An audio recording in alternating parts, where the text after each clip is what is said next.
इस बारिश में मानसून के सीज़न में ये हमारे लॉन के जो पान के पत्ते हैं ये काफ़ी अच्छा ग्रो कर रहे थे। तो जैसा कि आप देख सकते हैं पूरे लॉन में ये फैल के बिल्कुल हरा हरा सा बिल्कुल लग रहा है बिछ सा गया है। और यहाँ तक कि आसपास जो गमले हैं उन गमलों में भी ये फैल चुका है। तो ये देखिए कितने चमकीले बिल्कुल ग्रीन ग्रीन पत्ते इस तरह से हो चुके हैं। तो हमारी भाभी जी ने जब इन पान के पत्तों को देखा तो वो बिल्कुल उनका जो क्रिएटिव माइंड है उनके दिमाग में आया कि इससे क्यों ना कोई रेसिपी ट्राई किया जाए जो कि स्वीट डिश की तरह तो हो ही, साथ में एक रिफ्रेशिंग सा और बिल्कुल मुखवास जिस तरह से हम खाते हैं खाने के बाद कुछ उस तरह का हो और इंस्टेंट बनने वाला हो। तो भाभी ने एक बहुत ही यूनिक सी रेसिपी बताई जो कि फटाफट से आप 10 मिनट में बना सकते हैं। इन सफ़ेद जो मीठे वाले पेठे आते हैं, पेठे का मुरब्बा आता है उसके साथ।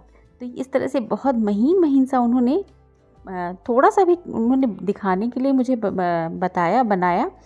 तो उन्होंने 5 से 6 पान के पत्ते लिए और ये सफ़ेद वाला जो पेठा आता है, सफ़ेद पेठे का जो मुरब्बा आता है वो लिया और उससे क्या किया, ग्रेट कर लिया। पान के पत्तों को महीन काट लिया और जो ये पेठा था मुरब्बा वो उसको उन्होंने ग्रेट कर लिया। तो ये मोटे वाले साइड से किया, आप चाहें तो महीन वाले साइड से भी कर सकते हैं। तो ये बिल्कुल नो फायर रेसिपी है, आप चाहें तो बच्चों को सिखा सकते हैं। फूड विदाउट फायर जो कॉन्टेस्ट होता है स्कूल में उसमें भी वो इसे बना सकते हैं क्योंकि बहुत ही ज़्यादा आसान होता है ये बनाना। और इंग्रेडिएंट बिल्कुल ना के बराबर है, सिर्फ 2 इंग्रेडिएंट इसमें जाते हैं, एक पान है और एक पेठा है। तो देखते रहिए इन दोनों को मिला के भाभी ने किस तरह से कौन सा शेप दिया और इन दोनों का टेस्ट किस तरह से बिल्कुल यूनिक सा बहुत लाजवाब सा निकल के आया था। तो ये देखें इतना महीन महीन सा इस तरह से सारे को उन्होंने ग्रेट कर लिया था और उसमें मिक्स कर लिया था इन महीन कटे हुए पान के पत्तों को। तो पान के पत्तों को भाभी ने हाथ से इस तरह से काफ़ी मैश किया था, तभी थोड़े से डार्क कलर के हो गए थे।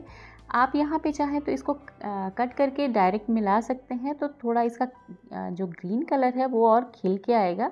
पर यहाँ पे उन्होंने फ्लेवर को ज़्यादा ध्यान दिया था ताकि पान का फ्लेवर जो है वो उभर के और इन पेठों में मिक्स हो जाए। तो इसको इन दोनों को अच्छी तरह से उन्होंने मिक्स कर लिया है, आप देख सकते हैं। और हाँ, यहाँ पे आप अगर आप चाहें तो 1-2 ड्रॉप ग्रीन कलर डाल सकते हैं, पान लड्डू बनाना है तो।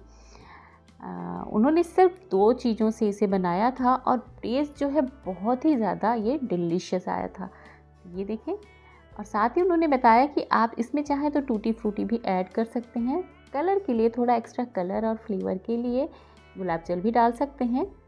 पर पान जो है उसका टेस्ट ना दबे, वो उसका टेस्ट बरकरार रहे, इसलिए उन्होंने सिर्फ 2 चीज़ों से इसे बनाया है। बाकी एक्सपेरिमेंट करना हो तो आप लोग कर सकते हैं, सौंफ भी डाल सकते हैं थोड़ी सी कुटी हुई। तो ये देखें इस तरह से ये इंस्टेंट वाले पान के लड्डू बन गए हैं। और आप चाहें तो बच्चों से इसे फूड विदाउट फायर जो कंपटीशन होता है, आप इन लड्डुओं को बनवा सकते हैं। तो ये रेसिपी कैसी लगी है प्लीज़ एक कमेंट से ज़रूर बताइएगा और पसंद आए तो लाइक किए बिना और चैनल को सब्सक्राइब किए बिना ना जाइएगा। और चैनल पे बहुत सारी रेसिपी हैं, उन्हें भी एक बार चेक ज़रूर करिएगा। और हमारी भाभी जी की इस तरह से बैक टू बैक बिल्कुल यूनिक सी डिफरेंट सी रेसिपी आती रहेगी, मिलती रहेगी। एक उनका गरम मसाला है जो कि बहुत ही अच्छा बनाती हैं भाभी, वो भी आएगी। और आने वाले टाइम में बहुत सारी रेसिपी उनसे आपको देखने को मिलेगी। तो फिर बने रहिए ग्लोबल देसी रसोई विद शालिनी चैनल पे और देखते रहिए। आप चैनल पे और सारी रेसिपी है, उसे एक बार चैनल को आप विज़िट करिए, आप बहुत सारी। तो ये देखिए ताबड़तोड़ यहाँ से ये प्लेट जो है वो खाली होना शुरू हो गया। बारी बारी से एक एक करके सब ने ट्राई किया, मैंने भी खाया। तो ये देखें ये झटपट से पान लड्डू बहुत ही ज़्यादा टेस्टी बने थे।